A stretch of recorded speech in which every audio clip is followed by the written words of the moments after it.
Нарешце сёння мне даслалі літаратурны альманах «Беларус».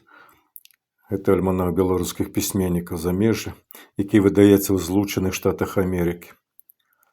Вось цяжка ён сюды ішоў з дапамогай добрых людзей у Еўропе, в Еўрасаюзе і гэтак далей па розных прычынах. Сегі прыйшла, панюхай, чым Амерыкай пахне. Чым? Пайшла наша Сігі, нюхнула. Америка ей нешта не спадабалася, не каўбаса, так? Вось.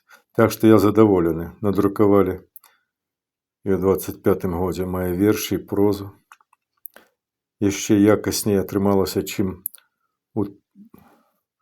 за летась, позатым годзе. Я вельмі задаволены проста. Ну, ось такія справы, сябры. Так што нейкі там Васіль з нейкай вёскі Трасцінец Злоўшчыны атрымаў сёння літаратурны альманах.